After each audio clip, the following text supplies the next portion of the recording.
আপনারা জানেন আমরা বামপন্থীরা চিরকাল লড়াই করে এসেছি। ডক্টর বি আর আম্বেদকর চালু করেছিলেন আমাদের দেশে, তপশিলি সমাজের মানুষের জন্য সংরক্ষণ, জাতিভিত্তিক সংরক্ষণ। 70 বছর ধরে বিজেপি চেষ্টা করেছে সেই দলিত সংরক্ষণকে, তপশিলি সংরক্ষণকে বাতিল করা। 70 বছর ধরে চেষ্টা করে পারেনি। এখন মোদী অমিত শাহ কি চেষ্টা করেছিল?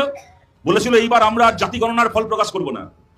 জানে জাতি গণনার ফল যদি প্রকাশ না হয়, ভারতে কতজন তপশিলি সমাজের মানুষ আছেন, তাদের কি অর্থনৈতিক অবস্থা আছে, যদি সেই ফল প্রকাশ না হয় তাহলে তপশিলি সংরক্ষণ আর রাখতে হবে না, তপশিলি সংরক্ষণ তুলে দিতে পারবে। আমরা বামপন্থীরা, কংগ্রেস, আরজেডি, ডিএমকে, এরকম বিভিন্ন দল যারা ইন্ডিয়া জোটে রয়েছে, সবাই মিলে বলেছিলাম মোদীকে বাধ্য করব তপশিলি সংরক্ষণের ফল প্রকাশ করতে। আপনাদের মনে আছে বোম্বেতে ইন্ডিয়া জোটের বৈঠক হয়েছিল গত লোকসভার আগে। সেই বৈঠকে রেজলিউশন নেওয়া হয়েছিল যে কেন্দ্রের সরকারকে বাধ্য করতে হবে জাতি গণনার ফল প্রকাশ করতে।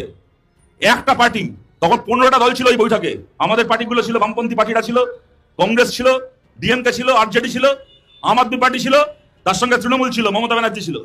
একটা পার্টি, এই 15টা পার্টির মধ্যে একটা পার্টি খালি সেই রেজলিউশনে সই করেনি, সেই ঘোষণাপত্রে সই করেনি। তারা বলেছিল যে না, এই প্রশ্নে আমরা বাকি দলগুলোর সঙ্গে একমত নই, বিজেপি যা বলছে, আরএসএস যা বলছে আমরা তার সঙ্গে একমত, জাতি গণনার তথ্য আমরা চাই না বলে মাঝপথে বৈঠক ছেড়ে বেরিয়ে চলে গেছিল। কে চলে গেছিল? আরএসএস এর ঘরের মেয়ে এই মমতা ব্যানার্জি।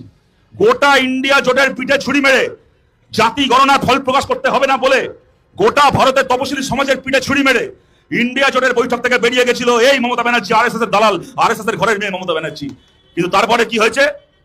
মোদী আর মমতা মিলে পারেনি জাতি গণনাকে গোপন করতে, ফেলা থুতু ওদেরকে চাটতে হয়েছে। মোদীকে কদিন আগে ঘোষণা করতে হয়েছে, দেশ জোড়া মানুষের বিক্ষোভের সামনে কদিন আগে বিজেপিকে, মোদীকে ঘোষণা করতে হয়েছে যে আমরা হার মেনে নিচ্ছি, আমরা তপশিলি সমাজের জাতি গণনা তার ফল আমরা প্রকাশ করব। কাস্ট সেন্সাসের তথ্য প্রকাশ করার দাবি মোদীকে মানতে হয়েছে।